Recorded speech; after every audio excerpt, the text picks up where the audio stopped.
नमस्कार, स्वागत है आपका और आपके साथ मैं हूं स्मिता रिशाल। आप देख रहे हैं मनी गुरु। एक रिपोर्ट के मुताबिक भारत में कर्ज का जो जाल है वो लगातार बढ़ता जा रहा है। हालात तो ऐसे हो गए हैं कि 60% लोग कर्ज का या तो मिनिमम भुगतान कर रहे हैं या फिर भुगतान करना बिल्कुल बंद कर चुके हैं, और 40% लोग ऐसे हैं जो नया कर्जा लेकर पुराने कर्जों को खत्म कर रहे हैं। इसलिए आज हमारे शो में हम आपको बताएंगे कि डिजिटल लेंडिंग के आसान रास्ते से लोगों को कर्ज लेना आप पर कितना भारी पड़ सकता है, और अगर आप भी इसमें फंस गए हैं तो इस कर्ज के ट्रैप से आपको निकलने का रास्ता क्या है। शो में हमारे साथ इस वक्त हैं वाइज इन्वेस्ट के सीईओ हेमंत रुस्तगी और mutual fund expert Vishwajeet Parashar भी इस वक्त हमारे साथ है। थैंक यू सो मच आप दोनों का हमारे साथ इस शो पर जुड़ने के लिए। तो जैसा कि शो की शुरुआत में ही बताया कि बड़ा ही आसान लगता है डिजिटल लैंडिंग से, जो अलग अलग प्लेटफॉर्म से कर्जा मिलता है और लोगों को लगता है कि लोन्स जो मिल रहे हैं तो बड़े आसानी से मिल रहे हैं, तो चलो ले ही लिया जाए। Specially Hemant ji, if I am not wrong, तो जो जेनजीज हैं वो सबसे ज्यादा मेरे ख्याल से इस ट्रैप के में आ जाते हैं, क्योंकि उनको लगता है कि यहाँ बड़ा आसानी से उन्हें छोटे छोटे अमाउंट्स भी मिल रहे हैं, लेकिन इसका खामियाजा बहुत बड़ा होता है। तो सबसे पहले तो ये बताइएगा कि ये जो रिपोर्ट है जिस पर आज हम बात कर रहे हैं, ये कितनी चिंता की बात है इस रिपोर्ट से? स्मिता, आई थिंक डेफिनेटली चिंता की बात है। देखिए, जो अभी जो करंट सिचुएशन है उसके दो तीन बड़े कारण हैं। एक तो जैसा आपने बिल्कुल सही कहा कि हमारी जो इनकम है और जो हमारे एक्सपेंसेस हैं उनके बीच में गैप बढ़ता जा रहा है। दूसरी बात, जो लेंडर्स हैं वो थोड़े एग्रेसिव हो गए हैं, चाहे वो बैंक हों चाहे वो एनबीएफसीज हों। और तीसरा जो है वो कह सकते हैं कि अब जो डिजिटल लेंडिंग की जो आपने बात की, वो भी एक कारण है। उसमें ऑब्वियसली रेगुलेटेड भी हैं, उसमें अनरेगुलेटेड भी हैं।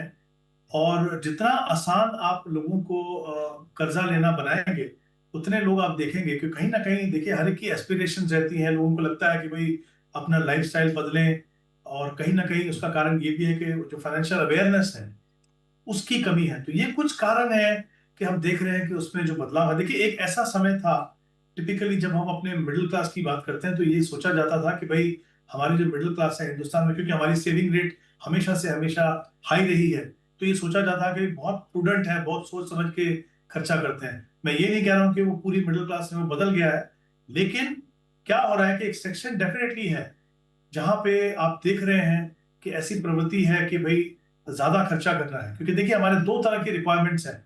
एक होती है हमारी एसेंशियल नीड्स, चाहे वो हमारी हाउसिंग हो, बच्चों की एजुकेशन हो, राइट, हेल्थ केयर हो। दूसरी तरफ जो हमारा चेंजिंग लाइफस्टाइल है, उसमें हम देख रहे हैं इम्पल्सिव स्पेंडिंग जो है। जैसे अगर आप देखें, नए से नए मोबाइल लोगों को खरीदना है, ट्रैवलिंग करना है, ईटिंग आउट है। तो बहुत सारी चीजें जो है, शायद वो इसलिए भी होती है कि हमारा जो पीयर ग्रुप है, जो हमारे समाज में जो बाकी लोग हैं, सोशल मीडिया में जो हम देखते हैं, तो हमें कहीं ना कहीं लगता है कि हमें भी इस तरह की लाइफ जीने की जरूरत है।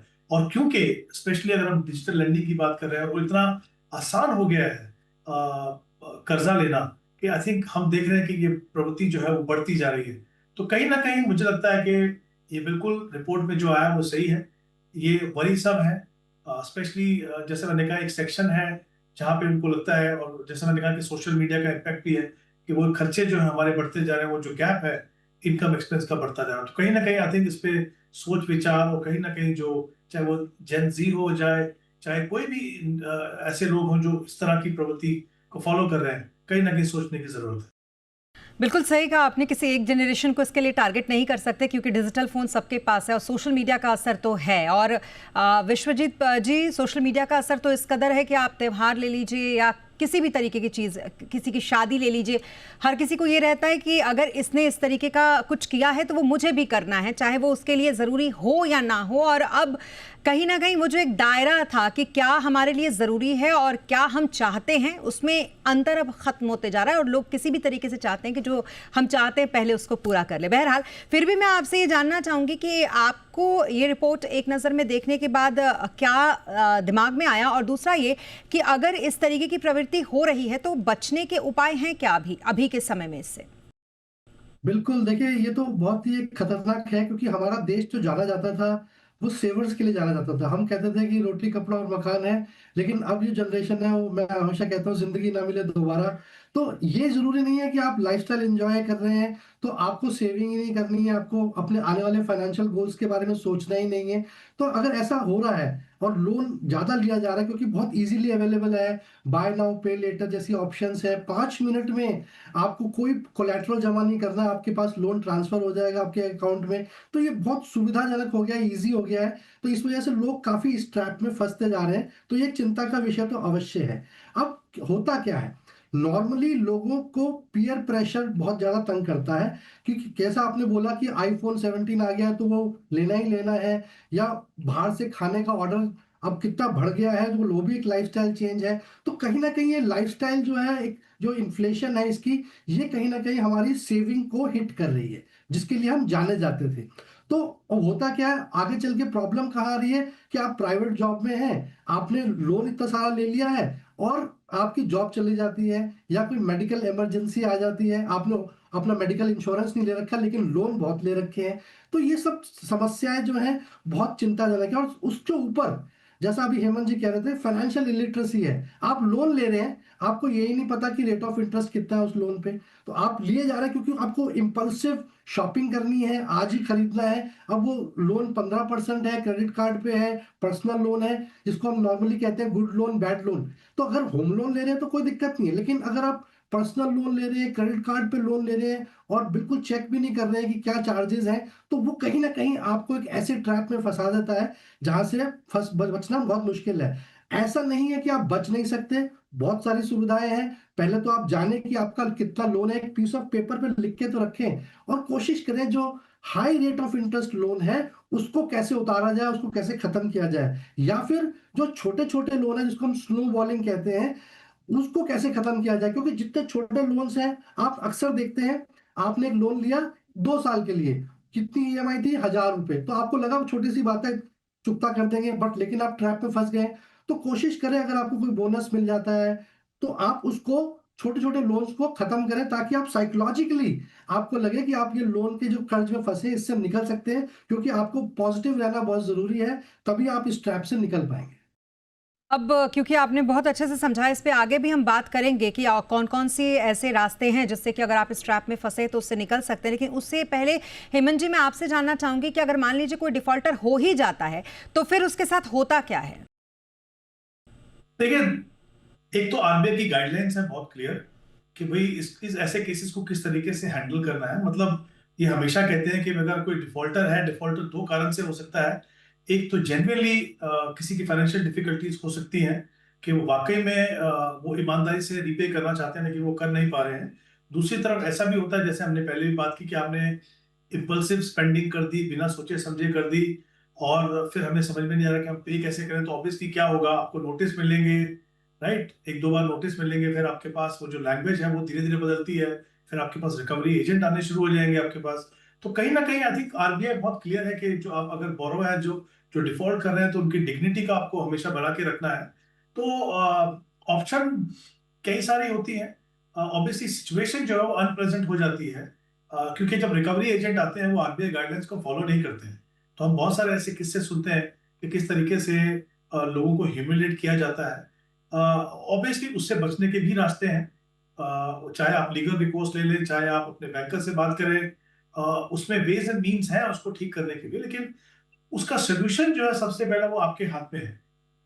अगर आप, देखिए, दो रास्ते हैं यहाँ पे। एक तो अगर आपने आपने ऑलरेडी ऐसा कर दिया तो उसको क्या करें, तो आप बैंक के साथ बात कीजिए, सेटलमेंट कीजिए कि उसको रीपे करना चाहता हूं, तो आप किस तरीके से करेंगे वो आप कर सकते हैं। दूसरा, आगे जाके आप एक कहीं ना कहीं उस लेसन से सीख लें कि भाई हमें ऐसा नहीं करना। देखिए, हमने थोड़ी देर पहले बात की थी कि अभी जो ट्रेंड क्या है कि ट्रैवलिंग करना है, आईफोन लेना है, राइट, ईटिंग आउट करना है, उसमें कोई बुराई नहीं। हम नहीं कह रहे कि आप जब मेहनत करके अपना करियर बनाते हो तो आगे आपकी एस्पिरेशन नहीं बदलनी चाहिए, ऐसा कोई भी नहीं कह रहा। सिर्फ ये कहा जा रहा है कि आप जो भी लेना चाहते हैं थोड़ा सा प्लान कर लीजिए। अगर आपको आईफोन लेना है, मान लीजिए, जरूरी नहीं आपको पहले दिन लेना, आपको 3 या 6 महीने के बाद भी ले सकते हो, तो आप उसको प्लान कर सकते हो। अगर आपको ट्रैवलिंग करना है, बिल्कुल करना चाहिए, क्योंकि ट्रैवलिंग के बहुत सारे फायदे हैं। कहीं ना कहीं आपकी सोच बदलती है, आप सीखते हैं, आपको ब्रेक मिलता है। कुछ भी चीज ऐसा नहीं है कि आपको नहीं करना चाहिए। सिर्फ इशू क्या है कि किस तरीके से आप करते हैं, क्या उसको प्लान करते हैं कि नहीं। अगर आप ये सब प्लान करें तो आप देखेंगे आप अपने खर्चे भी कंट्रोल कर सकते हो, आप घूमना भी कर सकते हो, आप बाहर खाना भी कर सकते हो, आप अपनी इन्वेस्टमेंट भी कर सकते हो। सिर्फ इम्पल्सिव जो है बाइंग, उसको आपको कंट्रोल करना है। और अगर ऐसा हो भी जाता है, जैसे मैंने कहा, उसके रास्ते हैं, और ये आपको जागरूक होना जरूरी है, चाहे वो लीगल रिकोर्स हो, चाहे वो अपने लेंडर के पास जाके आप बात करें। क्लियरली ये जो सिचुएशन है कभी बहुत ट्रिकी होती है, जब रिकवरी एजेंट आपके पास आ जाए, और वो तभी आएंगे जब आपको कुछ समय देने के बाद भी आप उसको रीपे नहीं करें। और जैसा मैंने कहा, कारण उसके ये भी हो सकते हैं कि आपने खर्चा ज्यादा किया, या आप जेन्युइनली नहीं कर सकते। तो आई थिंक कहीं ना कहीं उससे सीख लेनी है, कोशिश करनी है कि आगे जाके इन सिचुएशन से आप आपको फेस ना करना पड़े। लेकिन वही जो बार बार हम कह रहे हैं कि सोशल मीडिया का प्रेशर है या जो भी है, कि लोगों को ये भी नहीं समझ में आता कि वो इम्पल्सिव शॉपिंग कर रहे हैं, उनको अब वो असेंशियल लगने लगा है। जैसे पहले ग्रॉसरीज लगते थे असेंशियल्स, वैसे अब इस तरीके की चीज़ें जो उन्हें लगता है कि कोई और उसका इस्तेमाल कर रहा है या वो बहुत ट्रेंडिंग है, तो वो मेरे लिए भी उसी तरीके से असेंशियल है। और आईफोन इसका बहुत बड़ा एग्जाम्पल भी है। बहरहाल आपसे मैं जानना चाहूँगी, क्योंकि हम डराने की बिल्कुल कोशिश नहीं कर रहे, हम ये बताने की कोशिश कर रहे हैं कि कैसे इसके ट्रैप में लोग फंसते हैं। तो अगर आप गए हैं तो इससे निकलेंगे भी कैसे। तो अगर विश्वजीत जी, अगर कोई लेंडर परेशान कर ही रहा है तो फिर उसकी कंप्लेन कहाँ की जा सकती है, कैसे इससे बचेंगे, इस ट्रैप से निकलेंगे? देखिए, अब इसके बहुत सारे तरीके हैं। पहले तो जैसे अगर आप फंसी गए हैं तो आपको कोशिश करनी चाहिए कि आप किसी रेगुलेटेड ऐप से आपने लोन लिया हो। अनरेगुलेटेड ऐप से अगर आपने लोन लिया हुआ है तो थोड़ी दिक्कतें ज़्यादा बढ़ जाती हैं। और ऐसा नहीं है कि कोई भी जो रिकवरी एजेंट है वो आपके साथ आके मारपीट कर सकता है या गाली गलौज कर सकता है। आप पुलिस को रिपोर्ट कर सकते हैं। बहुत सारी कंज्यूमर प्रोटेक्शन एक्ट है, आरबीआई की फेयर प्रैक्टिस एक्ट है, या डिजिटल लैंडिंग गाइडलाइंस है। अगर आपने ये पढ़ी हुई है तो आपको मालूम हो जाएगा कि आप कहाँ पे जाके इनके लिए आप फाइट कर सकते हैं, नोटिस भेज सकते हैं, ताकि आपकी कोई पर्सनल डिग्निटी को हर्ट ना करे। तो ये बहुत जरूरी है कि आपको ये गाइडलाइंस पता होनी चाहिए। आप कौन सी ऐप से लोन ले रहे हैं, कितने हिडन चार्जेस उसमें लगे हुए हैं, क्या क्या टर्म्स एंड कंडीशन है। तो कोशिश करें इन सब की जानकारी रखें, तभी ऐसी ऐप से लोन लें। और ये सारे जो रूल्स हैं ये आपको मिल सकते हैं गाइडलाइंस में, कि किसको आपको अप्रोच करना है, कि आपको पुलिस को अप्रोच करना है या कंज्यूमर कोर्ट में अप्रोच करना है। तो ये सब लोग आपकी मदद के लिए हैं। कोई भी आपको जबरदस्ती ऐसी मिसबिहेव नहीं कर सकता, आपकी डिग्निटी के साथ नहीं खेल सकता। और कोशिश करनी है कि आप इस लोन्स के साथ आप निगोशिएट कर लीजिए, कुछ वन टाइम सेटलमेंट कर लीजिए, या मॉरेटोरियम भी मिलता है। अगर आप अच्छी ऐप से आपने डाउनलोड लोन लिया हुआ है तो आप कुछ महीने के लिए लोन को रोक सकते हैं, क्योंकि उनको भी पैसा वापसी चाहिए। उनका ऑब्जेक्टिव ये नहीं है कि आपको धमकाना है, उनका ऑब्जेक्टिव ये है कि आपसे पैसा वापस आए। तो अगर आप निगोशिएट करते हैं, और सबसे बेस्ट स्ट्रेटेजी तो ये है, अगर आपने मान लीजिए होम लोन ले रखा है तो आप अपने लोन अगेंस्ट प्रॉपर्टी लेके, जहां पे आपको कम इंटरेस्ट देना पड़ रहा है, आप ये वाले लोन्स जो ज्यादा हाई इंटरेस्ट वाले लोन है इनको उतार सकते हैं। तो आपको फाइनेंशियल मैनेजमेंट करना है, आपको समझना है कि ये लोन्स हैं, ये कहीं ना कहीं मुझे अपने लाइफस्टाइल को कंट्रोल करके इनको मैनेज करना है, तभी आप इन ट्रैप से बाहर निकल पाएंगे। ये वो रास्ते हैं, अगर आप इसमें फंस भी जाते हैं तो यहाँ से आप निकल सकते हैं। अगर लैंडर आपको परेशान कर रहा है तो ये तमाम जो वेबसाइट्स भी हमने आपको बताई, वहाँ पर आप संपर्क कर सकते हैं। अब आपसे मुझे जानने की ये ज़रूरत है हेमंत जी, मुझे लगता है हमारे सारे दर्शकों को ये जानने की ज़रूरत है कि खुद में ऐसा क्या परिवर्तन करें कि कभी इस तरीके के ट्रैप में फंसे ही ना। क्योंकि ऐसा नहीं है कि लोन लेना गलत है, इसीलिए हम बैड लोन और गुड लोन दो तरीके के कॉन्सेप्ट की बात भी करते हैं, लेकिन इसको किस तरीके से लें और कैसा बदलाव खुद के अंदर करें। आई थिंक ये बहुत ही इंपॉर्टेंट एस्पेक्ट है स्मिता। जैसे मैंने पहले भी कहा कि चाहे हमारी लाइफ की एस्पिरेशंस हो, चाहे वो जरूरतें हों, वो एजुकेशन लोन भी हो सकता है, वो हाउसिंग लोन भी हो सकता है। सिर्फ प्रॉब्लम कहाँ पे आती है, जब आप पर्सनल लोन लेते हैं, क्रेडिट कार्ड लोन लेते हैं, और जो डिजिटल लैंडिंग है वहां से पैसा लेते हैं, जहाँ पे ट्रांसपेरेंसी नहीं है, रेट ऑफ इंटरेस्ट बहुत ज्यादा है, जरूरत से ज्यादा खर्चा कर दिया। तो सबसे पहला इंपॉर्टेंट एस्पेक्ट है, जैसे मैंने पहले भी कहा, कि कहीं ना कहीं आपको अपने सोच विचार में बदलाव करना होगा। अपना जो स्पेंडिंग जो जो ट्रेंड है उसको बदलने की जरूरत है। तो सबसे पहले तो मैं कहूंगा कि आपको थोड़ी सी बजटिंग करने की जरूरत है। बजटिंग का सबसे बड़ा फायदा ये होता है कि आपको पता चलता है कि मेरी कितनी इनकम है, मेरे एक्सपेंसेस कहाँ पे है, कौन से एसेंशियल है, कौन से नॉन एसेंशियल है, कहाँ पे मैं एक्सपेंसेस को कम कर सकता हूँ, किस तरीके से मैं अपने इन्वेस्टमेंट फ्यूचर के लिए भी इन्वेस्ट कर सकता हूँ। और जैसा मैंने कहा कि सबसे इंपॉर्टेंट लाइफ में होता है कि जब आप इतनी मेहनत करते हो, आप काम करना शुरू करते हो, तो घूमना भी जरूरी है, ईटिंग आउट भी जरूरी है। कहीं पे आपको कंप्रोमाइज नहीं करना है, सिर्फ ये है कि आपको लिमिट में करना है और उसको प्लान तरीके से करना है। तो सबसे पहले आपको जो मैंने कहा बजटिंग करनी। देखिए क्या होता है, जब आप बैंक के पास जाते हैं ना, सेविंग अकाउंट खोलते हैं, तो वो आपको क्रेडिट कार्ड ऑफर करते हैं, ठीक है। आपको ये समझ में नहीं आता कि उसको खर्चा कैसे करना है। जो आप नॉर्मल स्पेंडिंग भी करते हैं, आप हर जगह क्रेडिट कार्ड से स्पेंडिंग करते हैं, आप सोचते हैं कि चलिए जो पॉइंट मिलेंगे उससे हम फ्री एयर ट्रैवल मिलेगा, हमको होटल मिलेगा, तो कहीं ना कहीं बजट जो है आपका विंडो से बाहर चला जाता है। तो ये थोड़ा सा ध्यान रखना है डेफिनेटली। दूसरा, एक इमरजेंसी फंड बनाना है कि अगर आपको वाकई में कोई फाइनेंशियल एक्सीजेंसी आती है, इमरजेंसी आती है, तो आप अपने किसी भी खर्चे को बहुत ज्यादा बढ़ाएंगे नहीं, अपनी जो इन्वेस्टमेंट का जो ट्रेंड है उसको रोकेंगे नहीं, और आप कम से कम 6 या 9 महीने का खर्चा रखें वहां पे। तो अगर कोई इमरजेंसी भी आती है तो आपका अपना फाइनेंशियल जो है डिसिप्लिन वो आप नहीं तोड़ेंगे। तो ये मुझे लगता है सबसे दो इंपॉर्टेंट चीज है कि आप बजटिंग कीजिए और एक इमरजेंसी फंड बनाइए। और कहीं ना कहीं आप देखेंगे कि अगर आप बजटिंग फॉलो करते हैं तो आप कहीं अपने लाइफस्टाइल में भी कंप्रोमाइज नहीं करेंगे और कभी ऐसे सिचुएशन में नहीं आएंगे कि जिसको हम कहते हैं डेट ट्रैप, उसमें नहीं फंसेंगे।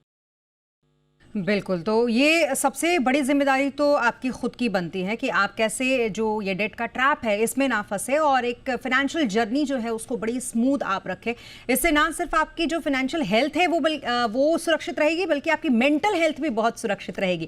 Thank you so much Hemant sir, और thank you so much Vishwajeet ji, आप दोनों का ही हमारे शो पर जुड़ने के लिए और इतनी अच्छी बात और इतने अच्छे तरीके से दर्शकों को समझाने के लिए कि कर्ज के जाल में अगर आप फंस ही गए हैं तो फिर इससे निकलना कैसे और कैसे दोबारा नहीं फंसना है। Thank you so much sir. और यहां रुकेंगे एक छोटे से ब्रेक के लिए। ब्रेक के बाद एक बार फिर होंगे आपके सामने हाजिर। आप बने रहे हमारे साथ।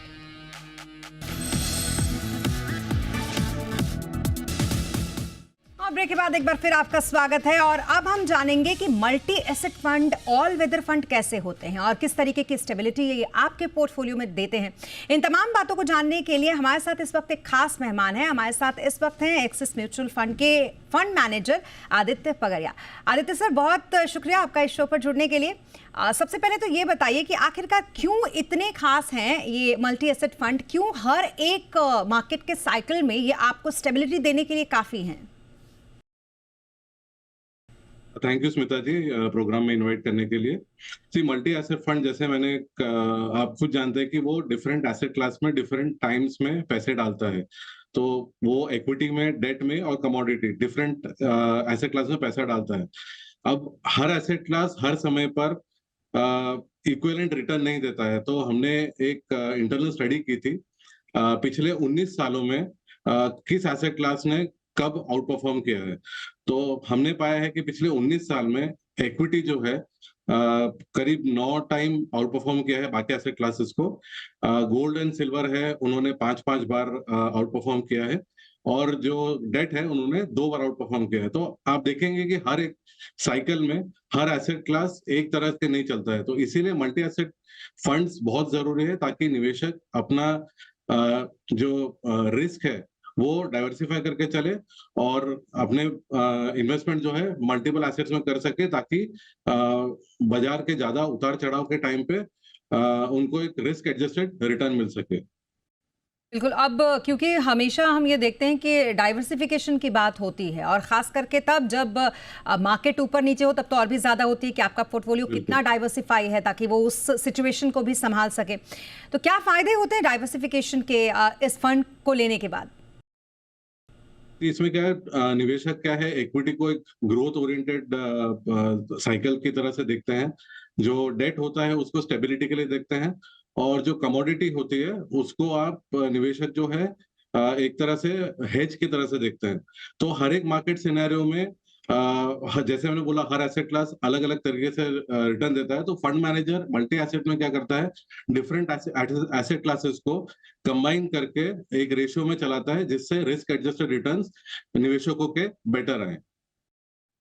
अब आदित्य, एक बहुत इंपॉर्टेंट बात ये होती है, वो होती है रीबैलेंसिंग करना पोर्टफोलियो का। अगर मल्टी एसेट फंड लेते हैं तो इसका क्या रोल होता है रीबैलेंसिंग में?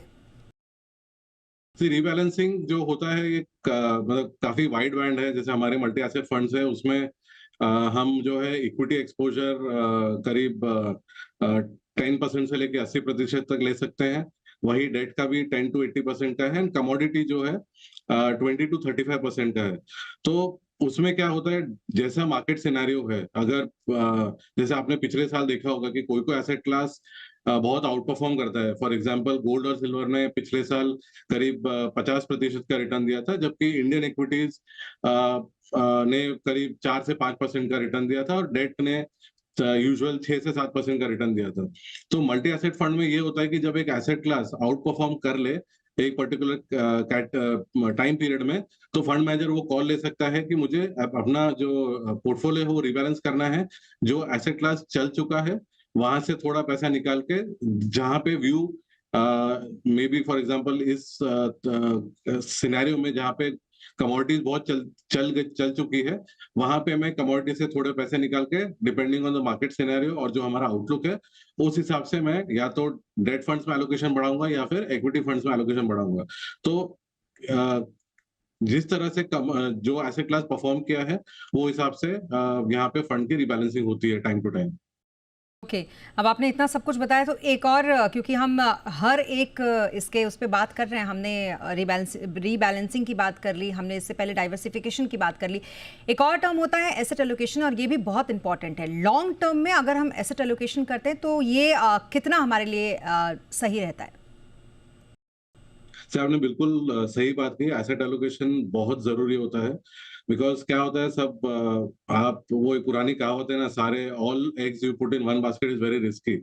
सो इसमें क्या होता है कि आप बिकॉज आपके एसेट जो है डिफरेंट एसेट क्लासेस में इन्वेस्ट हुए हुए हैं, तो कभी भी कोई एसेट क्लास का बुरा समय आता है जिसे हम हमारी भाषा में टेलविंड्स कहते हैं या फिर बहुत अच्छा समय आता है जिसके हम हेडविंड्स कहते हैं। तो उस समय पर जब भी कोई एसेट में बहुत बुरा समय आए तो उसमें क्या होता है वो एसेट का बहुत जोर से अंडर परफॉर्म कर सकता है। तो कभी कभी कैसा होता है कि हमने देखा है जैसे इक्विटी में पिछले 4-5 वर्षों में ऐसा टाइम आया है कोविड के टाइम पे फॉर एग्जांपल, जहां पे इक्विटी 30-40% करेक्शन हुआ है। वहीं पे डेट जो है थोड़ा स्टेबल रहा है, गोल्ड ने भी तो अंडर परफॉर्म नहीं किया। तो आप अगर अपना एसेट क्लास डाइवर्सिफाई करके रखेंगे, अपना एसेट एलोकेशन मेंटेन करके रखेंगे, तो ऑब्वियसली रिस्क रिवॉर्ड पर्सपेक्टिव से रिस्क एडजस्टेड रिटर्न्स आपके फंड के हमेशा बेटर आएंगे। तो मल्टी एसेट फंड जो होते हैं इस तरह डाइवर्सिफाई करके आपका एसेट एलोकेशन मेंटेन करके रिस्क एडजस्टेड रिटर्न्स बेटर देने की कोशिश करता है। बिल्कुल, तो ये सारे हमने एक्सपेक्ट इसके अलग अलग तरीके से समझ लिए। तो अब ये भी बता दीजिए आदित्य जी कि ये फंड आखिरकार होते किसके लिए हैं, कौन से निवेशक इसको अपने पोर्टफोलियो में रखें? कोई भी नया निवेशक है जिसको समय नहीं है या फिर उतनी समझ नहीं है कि अलग अलग एसेट क्लास में किस टाइम पे एंट्री करनी चाहिए, किस टाइम पे एग्जिट करनी चाहिए, बहुत डिफिकल्ट होता है सबके लिए ट्रैक करना। हमारा एक्चुअली काम ही ये है कि उन निवेशकों को हेल्प करें। कभी भी कोई भी बेसिकली वो अपना एसेट एलोकेशन हमको दे दें, वो एसेट एलोकेशन हम उनके लिए बरकरार रखेंगे। जिस तरह से मार्केट कंडीशन है, जिस तरह से मैक्रो इकोनॉमिक कंडीशन है, उस हिसाब से उनके गोल के हिसाब से हम एसेट एलोकेशन रख सकते हैं ताकि उनको टैक्स इम्प्लीकेशन ना आए। बिकॉज अगर वो बहुत बार एक एसेट क्लास में इन्वेस्ट किया, दूसरे एसेट क्लास में इन्वेस्ट करके वहां से आप रिडीम करके दूसरे फंड में डाल रहे हैं, तो देयर आर टैक्स इम्प्लीकेशन आते हैं। तो ये सब झंझट से अगर इन निवेशकों को बचना है तो मल्टी एसेट फंड उनको जरूर देखना चाहिए, जहां पे जो एसेट एलोकेशन है वो फंड मैनेजर मेंटेन करेगा rather than the investor themselves, so that tax implication के हिसाब से टैक्स एडजस्टेड रिटर्न्स अगर कोई नया निवेशक हो या कोई ऐसा निवेशक हो जिसको जरा भी दिमाग नहीं लगाना अपने इन्वेस्टमेंट में, उसको ये है कि उसे बहुत सारा प्रॉफिट भी चाहिए लेकिन साथ में ये भी कि उसके साथ हसल नहीं चाहिए, तो फिर मल्टी एसेट फंड, क्योंकि ऑल वेदर फंड होते हैं, तो आपके लिए ये बेहतर एक ऑप्शन हो सकते हैं। Thank you so much Aditya हमारे साथ जुड़ने के लिए और इस चर्चा के लिए थैंक यू सो मच आपका। और इसी के साथ मनी गुरु के इस सेगमेंट में आज के लिए बस इतना ही। आप बने रहें जी बिजनेस के साथ। नमस्कार।